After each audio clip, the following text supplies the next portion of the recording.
Okay, we'll start with this. Oscar De La Hoya is once again taking shots at Canelo Alvarez. Oscar De La Hoya on Mayweather vs. Canelo, getting made in 2013. I told Canelo, do not fight Floyd because you're too young. You have no experience. He's 21 years old, flexing his muscles like, I can take on Floyd. I'm the very best. Guess what? You got schooled. It wasn't even close. Does somebody else want to tell him, or should I? If this is yet another attempt by Oscar to make Canelo Alvarez look bad, you're not making him look bad. You're making him look good. You're making him look good because you're saying you wanted to keep him out of that fight. You wanted to protect him, and against your best wishes, he decided to fight Floyd. Yes, he lost, but he was only 23 years old against the #1 ranked pound-for-pound fighter in the world at the time. He wasn't afraid. And he didn't hide behind your skirt. He didn't hide behind you. That doesn't make him look bad. That makes him look good. That makes other fighters look bad, if anything. Fighters like Gervonta Davis, who at 23 years old, the same age that Canelo was when he fought Floyd, was said to be too young for Vasyl Lomachenko. He was too young. That's what Floyd said? No rush. Gervonta Davis is young. They'll wait. Cowards. Canelo wasn't a coward. Canelo wasn't afraid. He wasn't afraid to take on a tough challenge. If you look at his resume, he's never been afraid of tough challenges. That's not even the only time he went against Oscar's wishes and decided to do what he wanted to do. He went against his wishes when he fought Floyd. He went against his wishes again when he fought Lara. And this is just what we know of. How many more times do you think he went against Oscar's wishes? It seems that in trying to make Canelo Alvarez look bad, Oscar's just making himself look bad. You're basically saying you wanted to protect him, like you're protecting William Zepeda? I ain't gonna beat around the bush. The only reason Shakur Stevenson is fighting Joe Cordina on the upcoming Better Be vs. Bivol undercard is because you're protecting your fighter, and it's very obvious. This guy's got no situational awareness, none whatsoever, that long before it became about Stevenson versus Cordina, which is a fairly recent development,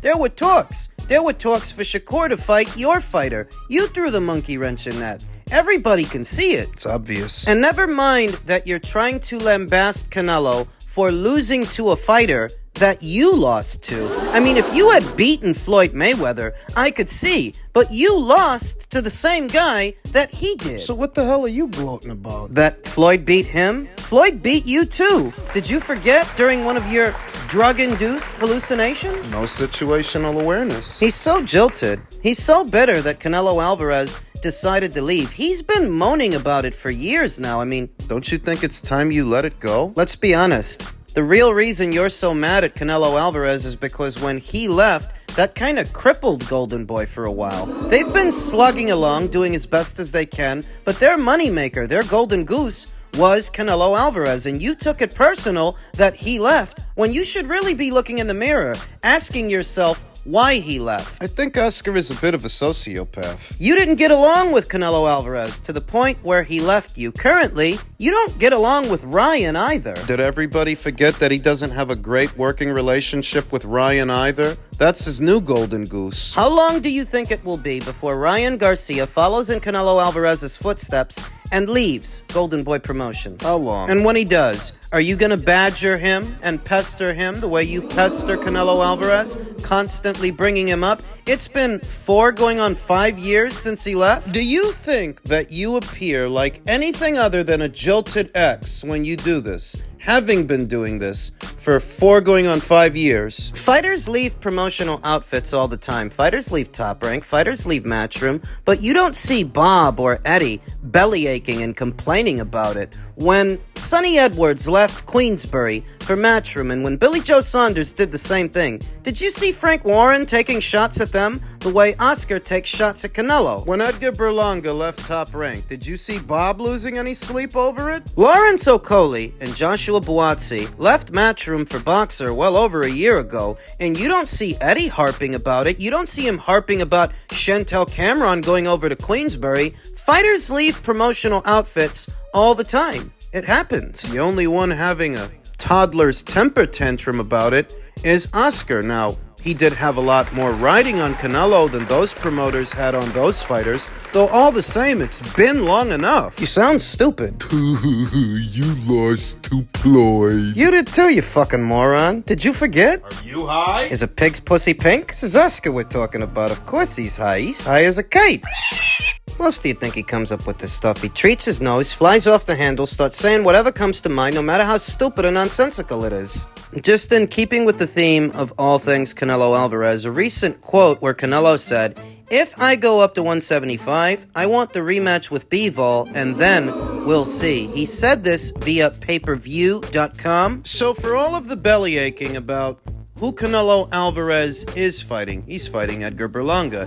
And we don't know who he's going to fight after that. We don't know if he'll stay at 168. He's saying he might move up to 175. That conversation has been tabled for a long time. A rematch with Dimitri. The way I see it, if Dimitri Bivol takes care of business with Artur, he becomes that division's undisputed champion, at which point Canelo Alvarez decides he wants to move up again, he wants to fight him for a second time. Fight him again. I think that would dispel any further talk of Canelo Alvarez avoiding tough fights with tough fighters. If he decided to do that, run it back with that guy, who most people think would beat him again in a rematch. If he decided to do that, At least momentarily, you're going to have to put those criticisms away. and forget about whatever you've had to say about him not fighting David Benavidez, big, bad, scary David Benavidez. Dimitri Bivol is a better, more proven fighter than David Benavidez, especially in a scenario where he beats Artur Beterbiev, beats the beast from the East, becomes his division's undisputed champion. That is a much tougher fight in every way you can imagine. With a much tougher fighter, a more battle-tested fighter, and a more decorated fighter. There is not a lot left for Canelo Alvarez at 168 pounds. He doesn't seem committed to fighting Terence Crawford. In terms of contenders that are there are one or two contenders there that would make for a halfway decent fight, like Christian Mabili, for example. Decent fight. But he is running out of big-name opponents at 168. It would seem that some of the big fights for him would be at 175. David Benavidez moved up to 175. Dimitri's at 175. The rematch with him. You think he should do it? I would applaud Canelo if he did, if he decided to pursue the rematch with Dimitri, though I don't think it would go any differently than the first fight did. In fact, I think it might end badly for Canelo. Dimitri never really got out of first gear in the first fight. If there's a second, having learned from the first fight, Dimitri is even more prepared for a second. I wouldn't hold that against Canelo Alvarez. If he lost to him again, I don't hold it against him that he lost the first time. Stupid. Some people do, though. They like to lord that over Canelo Alvarez, that Dimitri Bivol beat him at what was Canelo's fourth weight. What it reminds me of is how Chocolatito moved up to super flyweight years ago, eventually fought Sorun Visai 2 times, lost 2 times, lost both fights, and there were a lot of people here in the American boxing scene ready to tear him down for that, as if he was a hype job. As if he was never any good. I was real big on the Facebook boxing groups in those days, and I saw the kind of comments that people were making, as if Chocolatito getting knocked out at his fourth weight meant that he wasn't an accomplished fighter, or as if he was never any good. I liken that to this situation with Canelo and Dimitri. So Canelo lost at his fourth weight. Look at the guy. He ain't that much taller than Teofimo Lopez. This is a very small guy. It's a wonder that he's made it this far, and that he is as dominant as he is at 168, where almost everybody's bigger than he is. But because he lost to Dimitri Bivol, I guess that means he ain't no good. I guess Alexis Arguello isn't any good because he lost to Aaron Pryor. I guess Roy Jones Jr. was never any good since he lost to Antonio Tarver, and several fighters after that you're discounting everything the fighter accomplished before they started losing. A byproduct of the Mayweather era, I'd say, because Floyd Mayweather is one of the few fighters in the sport that fought at a very high level and left the sport undefeated with an unblemished record. Good for Floyd, but that's not the norm. That's not the standard. You guys act like it is. That you would so easily tear down what is one of the most accomplished fighters today because he lost the fight at his 4th weight. You stupid or something? That's how these people are. If Canelo Alvarez means business, if he's serious about going back up to 175 pounds after the outcome of the undisputed title fight there is decided, if Dimitri Bivol is the last man standing and Canelo chooses to fight him again, I will respect his decision. I think that would be another testament to how this guy consistently fights the best, but I do not think it would end well for him. I don't think he has the ingredients to win that fight. Before he had it, I identified Dimitri Bivol as a potential banana skin for Canelo, that stylistically, Dimitri's style doesn't do him any favors, and physically, I don't think Canelo can hurt the guy. Then why did you pick Canelo to win? What I thought Canelo would do was steal the rounds by appearing the busier fighter in the eyes of the judges, just throwing combinations because Dimitri's an economic fighter. Normally he is. He doesn't throw that many punches. So if Canelo at least appears to be throwing more punches within a round than Dimitri does, maybe he can win on points that way. He's not going to hurt Dimitri, he's not going to knock him down, and he's not going to knock him out. But if he outworks him within the rounds, maybe he could win that way. And I was wrong. Canelo Alvarez didn't throw enough, didn't do enough. He seemed to tire, gassing out. Dimitri beat him. Due to his small stature, it was too hard for Canelo to get within striking distance of Dimitri to land anything meaningful. Between Dimitri being the taller, longer fighter of the two, and durable, that Soviet pendulum step of his, it was just too hard for Canelo to get close enough to hit him. Where Dimitri was able to have his way, bouncing in and out of striking distance, putting punches in, then getting out. When I was watching that fight, and the few times that I've watched it back, I got the distinct impression that Dimitri wasn't even doing everything that he could do, that he didn't get out of first gear because he didn't have to. Canelo was powerless. I don't think that changes after Dimitri fights Artur Beterbiev,